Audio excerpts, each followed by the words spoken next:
Okay, now let us understand the program of selection sorting. Okay, so we are taking I, J, minimum, N and A array and temp variables.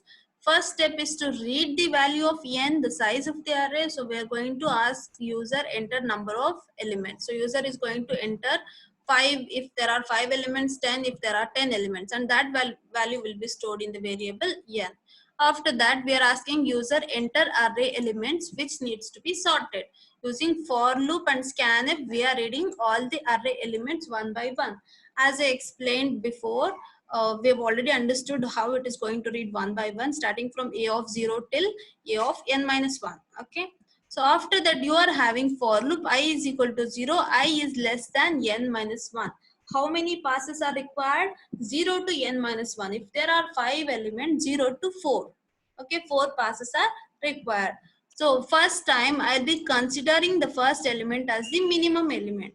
After that, I keep comparing the first element with all other elements.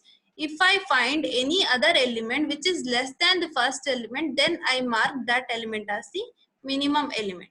Okay, and once all the elements are compared, I got my minimum element and I have to swap that element with the first position, right? And after that again in the second iteration of second pass, okay, the outer for loop is second pass. Okay, in second pass, this inner for loop is used for comparing one element with all the elements one by one, and this outer for loop is used for every pass. Okay, one pass means we are fixing position of one element. Fine. In the second iteration of the second pass, again we have fixed the first element. So we are going to consider second element as the minimum element and compare second element with all other elements. Okay, using this inner for loop. And after that, we find the minimum element, second element, and after that we are going to swap second element with the minimum element in the rest of the list. Like that, we keep doing the same task again and again until end of the array. 4 passes are required if you are having 5 elements. Okay, so output, after that we are going to display the output using for loop and printf.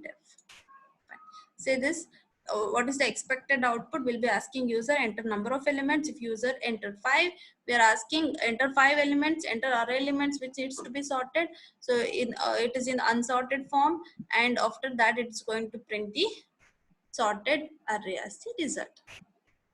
So this is the tracing of your selection sort program. Now let us see how can we trace this.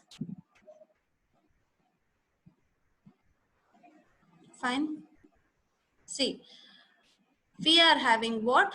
Values 5, 7, 4, 8, 1. This is your array, and index value is what? 0, 1, 2, 3, 4. Total how many elements are there? Let me show this in full screen view. See, now you can see number of elements are 5 because n value is 5. So user is going to enter 5, 7, 4, 8, 1. So what is the I value first time? I is 0. This I for loop is outer for loop and J for loop is inner for loop. Okay. So I value is incremented for every pass. See, this is your pass 1. For your pass 2, I value is incremented by 1, and pass 3, I value is incremented by 2, 1. Again, I value will become 2, and with the next pass, I value will become 3. So I value is incremented for every pass.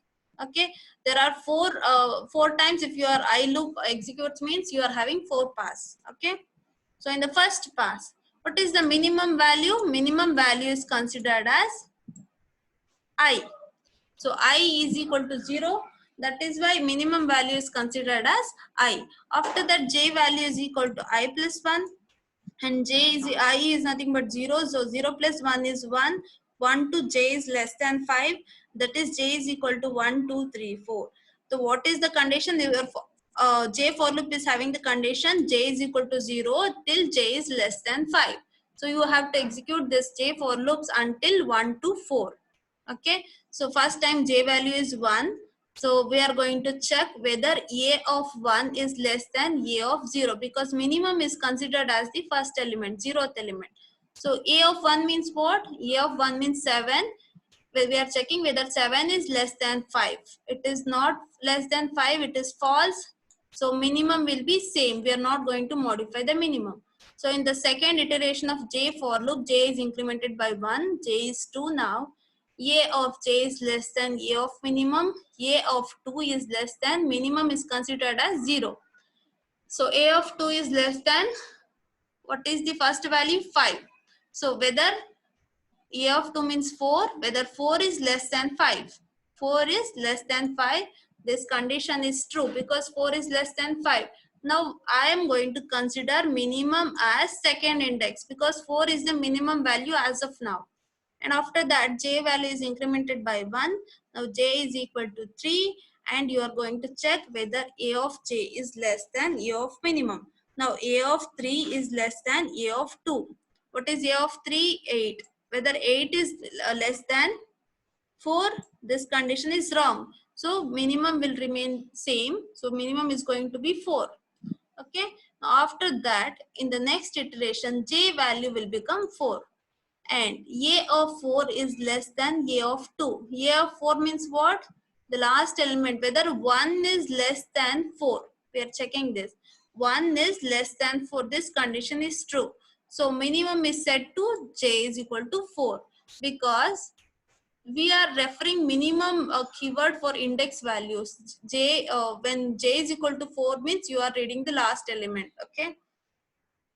So this is 1 is considered as the minimum. Now we have to come out of J for loop and swap 1 with 5, the first element. Now 1 and 5 both are swapped. You can see here 1 and 5. 1 and 5 both are swapped after the first pass. In second pass, I is equal to 1. So this element is fixed now. The position of the first element is fixed. Now in the second iteration, I is pointing to this one. I is equal to 1 means we are pointing to this one. Now this is considered as minimum, and using J for loop we compare with all the elements and find the minimum element among rest of the list.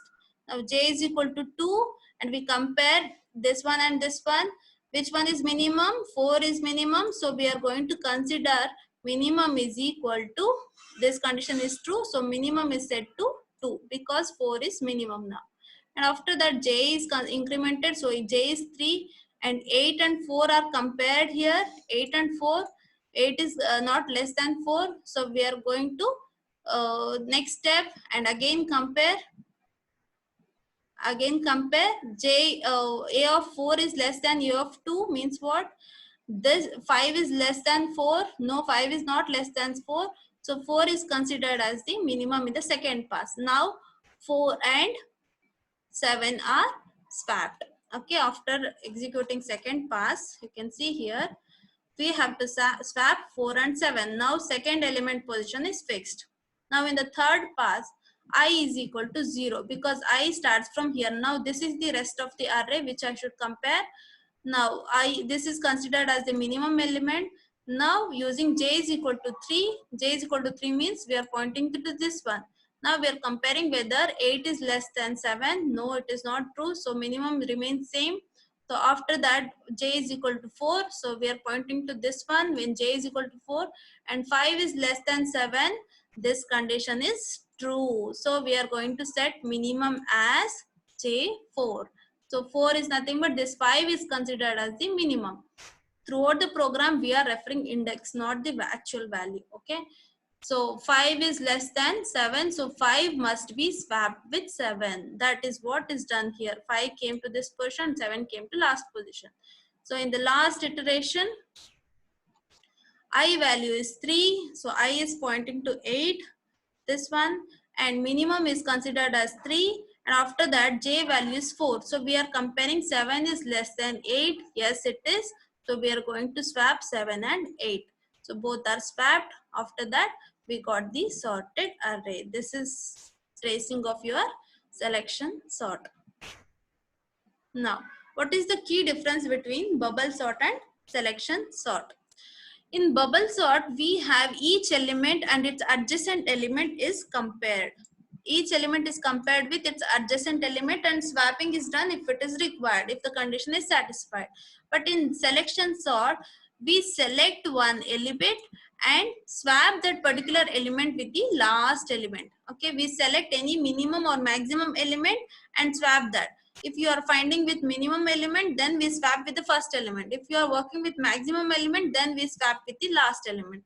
Okay, the largest or smallest element is considered, and the sorting process is done in case of selection sort. Bubble sort is stable algorithm. In contrast, selection sorted unstable, because the elements are continuously, why we call it a stable and unstable algorithm, it is continuously checking with the adjacent element in bubble sort, but in selection sort we select one element and we swap. And it is called as unstable because it is not consistent. Fine. Now selection sort is fast and efficient compared to your bubble sort. Selection sort is fast and efficient. Okay, here you can see the basic comparison criteria. Efficiency, your bubble sort is inefficient but your selection sort is efficient. Okay, and your bubble sort is stable and your selection sort is unstable. Okay, the method is bubble sort follows exchanging, selection sort follows selection. Time complexity, how much time it requires, so big O of n.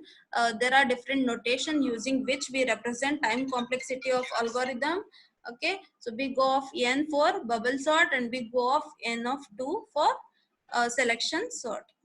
Okay, this is n square, not n2. Okay, big O of n square. So time required by selection sort is more compared to bubble sort. Fine. And speed, bubble sort slow and selection sort fast compared to bubble sort. There are different conditions based on which time complexity is decided. If the element is found in the first position, if the element is found in the last position, and if the element is not present, so all these conditions are considered for finding out the time complexity. And the bubble sort consumes more space compared for temporary variables, and it requires more number of swap operation, that is why it is slow. But your selection sort comparatively it uses less memory because the number of times swap operation is performed is less compared to your bubble sort. Fine. Fine, this is all about selection sort.